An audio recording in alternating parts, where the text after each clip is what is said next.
Halo, selamat malam. Kita ketemu lagi ya, malam-malam. Sekarang ini malam hari gitu ya. Dalam sesi ini saya akan membahas tentang surat peringatan. Ah, Hati-hati ya, surat peringatan. Jadi di sini saya berikan judul dalam sesi ini adalah jangan anggap enteng surat peringatan. Karena membuat surat peringatan atau mengatur tentang surat peringatan di peraturan perusahaan atau perjanjian kerja bersama, selanjutnya akan saya singkat dengan PP dan PKB, itu ada kaidahnya. Kaidahnya ada diatur di dalam pasal 52 ayat 1 peraturan pemerintah PP nomor 35 tahun 2021. Pada pasal 52 ayat 1 di situ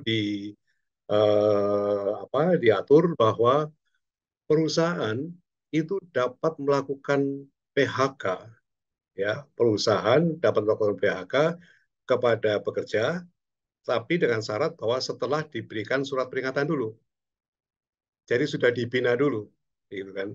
Nah, ya dibina dulu. Kalau tidak bisa dibina ya kata orang dibinasakan. Oke, ya itu bercandanya seperti itu ya. Jadi intinya tidak sembarangan ya dalam hubungan kerja itu untuk melakukan pemutusan hubungan kerja yang terkait dengan bisa dikatakan ini adalah kesalahan ringan, karena kesalahan itu ada dua macam, kesalahan ringan dan kesalahan berat atau mendesak. Tidak ada di tengahnya, tidak ada di tengahnya. Nah, terhadap yang kesalahan ringan itu diatur di dalam pasal 52 ayat 1 PP 35 tahun 2021. Itu secara tegas mengatur bahwa surat peringatan itu harus berurutan. Jadi maksudnya adalah kesalahan apapun, ya, baik yang kelihatannya agak ringan, sedang atau termasuk berat, itu kalau berat tidak termasuk ya. Itu karena kalau berat tadi termasuk yang mendesak. Itu secara bertahap dimulai dari SP1 surat peringatan ya, dari SP1 kemudian diberi waktu 6 bulan untuk melihat bisa melakukan perbaikan apa tidak perilakunya. Kalau tidak maka dilanjutkan dengan SP2 dan diberi waktu juga 6 bulan untuk memperbaiki perilakunya, dan kalau memang belum menjadi baik maka diberikan SP3. Jadi berurutan seperti itu. Nah, kenapa perlu saya bahas di sini tentang surat peringatan itu harus berurutan, ya? Karena pertama adalah bahwa eh, ketentuan dalam pasal 52 ayat 1 PP 35 tahun 2021 memang mengatur seperti itu. Jadi tekstualnya memang berbunyi bahwa surat peringatan itu harus berurutan. Tetapi saya banyak melihat ya peraturan perusahaan di berbagai perusahaan ya gitu ya. Itu menggunakan dengan cara lain. Cara yang mereka gunakan adalah tidak berurutan, tapi surat peringatan diberikan pada tingkatan pelanggarannya. Meskipun semuanya itu masih termasuk dalam kategori pelanggaran yang bukan pelanggaran mendesak, yang sifatnya mendesak. Misalnya kalau sering terlambat, ya terlambat di tempat kerja itu diberi surat peringatan satu, gitu kan. Oke. Kemudian yang eh, agak berat sedikit, misalnya memalsukan daftar hadir, misalnya itu diberikan SP2. Jadi langsung diberikan SP2, meskipun itu perbuatan yang pertama dilakukan. Kemudian kalau lebih berat, yang lebih ya lebih berat lagi ya, tapi bukan mendesak.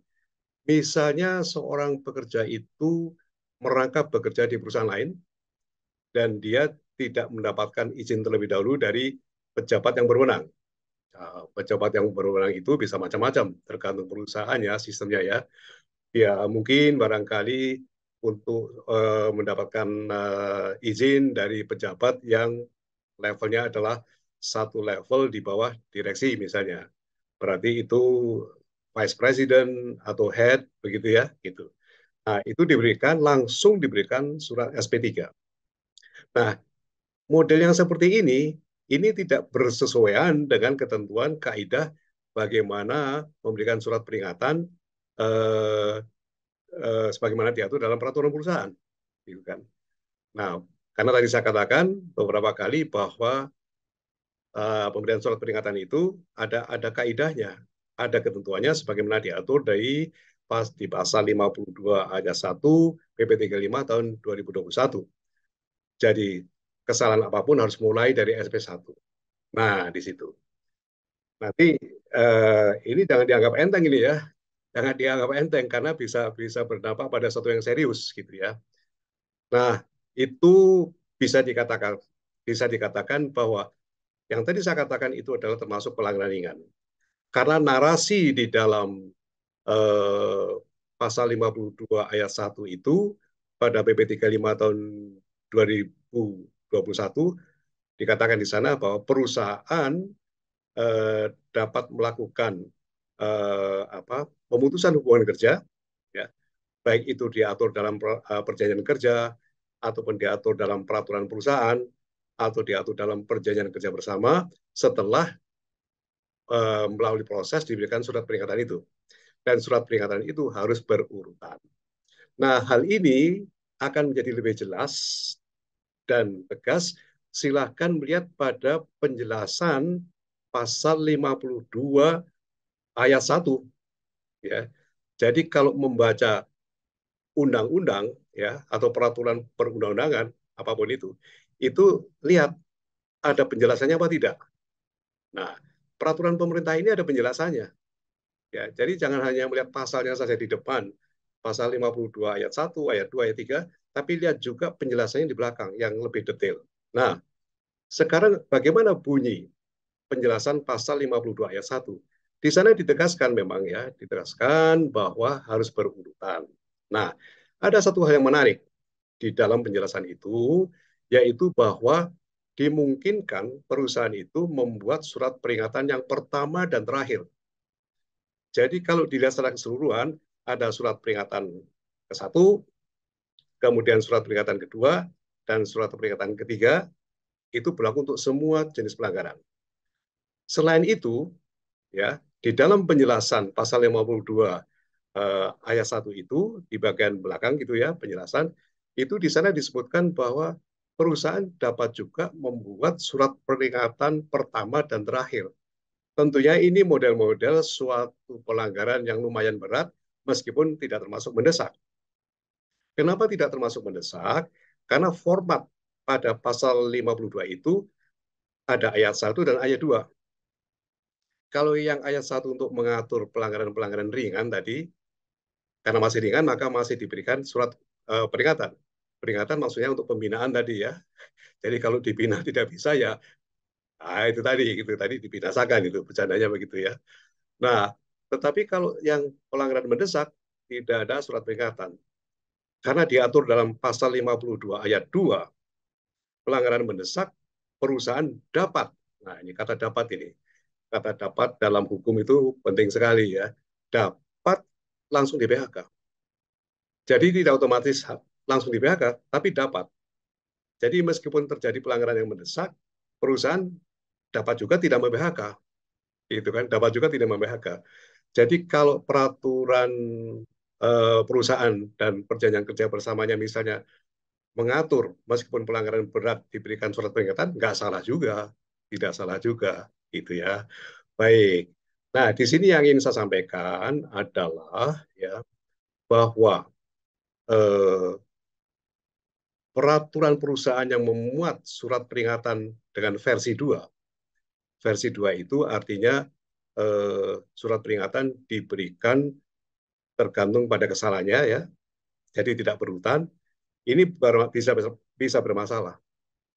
Misalnya ada satu kasus, ya, satu kasus, misalnya tadi ya, katakanlah yang tadi ya, yang seorang pekerja itu bekerja di nyambi, bekerja di perusahaan lain dan lalu ketahuan gitu kan, dan ternyata yang bersangkutan itu tidak mendapatkan izin oleh pejabat tadi gitu kan, dan langsung di uh, SP3, SP3. Nah, SP3 dan ternyata dia nggak juga berhenti, katakanlah bandel ya, gitu kan. Dipikirnya tidak diintai oleh perusahaan. Nah, ketika dilihat oleh perusahaan ternyata masih terus melaksanakan pelanggaran itu, berarti melanggar kan. Di surat peringatan yang ketiga kan maksudnya perusahaan supaya uh, tidak melakukan perbuatan itu, perbuatan bekerja nyambi di perusahaan lain gitu ya. Tapi ini bandel, ya karena dapat duit kan. Oke. Nah, dengan perilaku atau perbuatan itu, maka si pekerja itu di PHK, di PHK. Nah, ini. Jadi di PHK melalui surat peringatan yang tidak berurutan. Ini bisa bermasalah. Karena kalau si pekerjanya itu tahu hukum, atau mungkin saudaranya pekerja itu adalah orang disnaker, gitu kan? Atau mungkin saudaranya adalah mediator, gitu kan? Uh, ya mediator begitu ya, mediator di snaker, tahu aturan hukum begitu, wah itu bisa dipermasalahkan, ya. Jadi dia akan mengatakan pada saudaranya itu bahwa ini nggak benar ini. Kamu tidak ada surat peringatan yang model langsung pada SP1, SP2, SP3, ya, tergantung pada kesalahan. Karena peraturan perundang-undangan dalam hal ini eh, PP 35 tahun 2021 mengatur harus apa bertahap berurutan seperti itu. Nah, protes kan ini si pekerjanya protes datang kepada perusahaan, Pak nggak bisa saya ini proses PHK seperti ini, gitu kan? Karena eh, kepada saya diberlakukan suatu ketentuan yang menyimpang dari apa yang diatur oleh pasal 52 ayat 1 PP 35 tahun 2021. Nah, ketika di situ terjadi perbedaan pendapat, berarti ada perselisihan. Maka diproses perselisihan itu melalui perundingan bipartit, melalui perundingan bipartit, tidak mencapai kesepakatan, kemudian ke mediasi, dan kemudian mediasi pun tidak bisa mencapai kesepakatan, langsung ke pengadilan industrial. Maka dia menjadi penggugat. Tergugat adalah perusahaan. Nah, ini berbahaya ini ya, berbahaya. Karena dengan fakta yang seperti itu, jadi bisa ditarik suatu kesimpulan pada waktu pembuktian bahwa PHK dilaksanakan tidak sesuai dengan ketentuan peraturan perundang-undangan yang berlaku. Karena surat peringatan itu tidak dibuat sebagaimana diatur dalam PP 35 tadi yang disebutkan tadi. Nah, itu sangat mungkin sekali bahwa pengadilan akan memutus bahwa PHK-nya batal demi hukum. Karena pelaksanaan PHK tidak bersesuaian dengan ketentuan peraturan perundang-undangan yang berlaku. Hati-hati, hati-hati. Nah, oke. Lalu bagaimana kalau akan mengubah? Oke, katakanlah misalnya Anda sepakat atau sependapat. Waduh, iya benar juga nih, bisa berbahaya nih, gitu kan. Nah, bagaimana mengubah itu di dalam PP, dalam peraturan perusahaan? Tidak masalah, karena dimungkinkan bahwa peraturan perusahaan itu diubah dalam masa berlakunya, gitu kan. Nggak masalah, jadi diproses saja, dan nanti tetap juga harus mendapatkan pengesahan dari Disnaker agar perubahan itu juga menjadi sah. Baik, jadi itulah sesi hari ini adalah tentang surat peringatan. Jadi maka saya beri judul bahwa jangan menganggap enteng surat peringatan. Itu. Awas ya. Karena sekarang orang makin pinter tahu hukum. Nah, kalau tahu hukum dalam kasus ini bisa sampai ke pengadilan hubungan industrial. Oke, sampai di sini. Semoga bermanfaat. Ketemu lagi di lain kesempatan. Oke, sukses, sehat selalu.